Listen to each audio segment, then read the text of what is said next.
पहले 18 महीने में लगभग 36 लाख लोग मोदी केयर से जुड़े, यानी on an average more than 2 lakh people every month have joined this revolution called Modi care.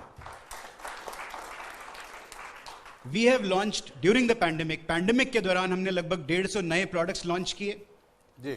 हमने 36 नए ऑफिसेस खोले. जब पूरी दुनिया में ऑफिसेस बंद हो रहे थे, मोदी केयर में ऑफिसेस खुल रहे थे. और मैं ये किस लिए कह रहा हूं कि ये कंपनी नहीं है, ये एक रेवोल्यूशन है. जी. कुछ साल पहले जब समीर जी के साथ मैंने हाथ मिलाया और इनके परिवार का हिस्सा बना, तो मैं एज ए बिजनेस हेड आया था. तो मैंने जाहिर है इससे पहले सिर्फ मल्टीनेशनल कंपनीज में काम किया था, तो मैंने इनसे पूछा जी प्रॉफिट के बारे में आपका व्यू क्या है.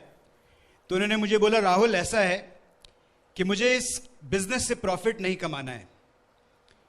हाँ, ये जरूर कहा कि नुकसान नहीं होना है, लेकिन जो भी प्रॉफिट मैं कमाऊंगा, जो भी मुनाफा इस बिजनेस में कमाऊंगा, वो लोगों की आजादी की रफ्तार बढ़ाने के लिए लगा दूंगा.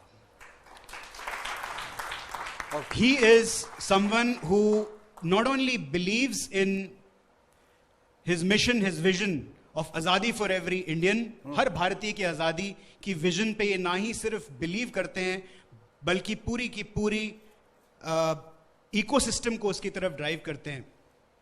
Our preparation is very strong. हमारी तैयारी बहुत मजबूत है.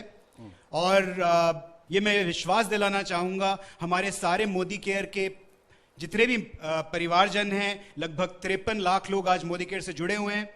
और उनके अलावा भी जो भारत की जनता है, मैं उन लोगों को बताना चाहूंगा कि this is only the beginning. ये सिर्फ मोदी केयर की रेवोल्यूशन की शुरुआत है.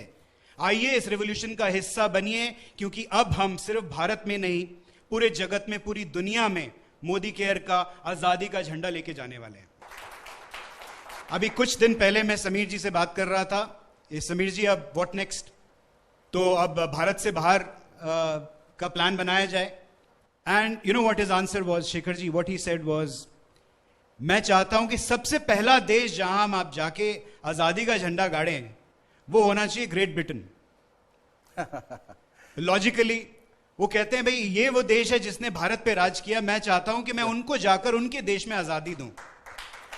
कम and be part of our family, come and be part of our अटूट बंधन, come and be part of the history that we are going to create. उस history का, उस इतिहास का हिस्सा बनिए.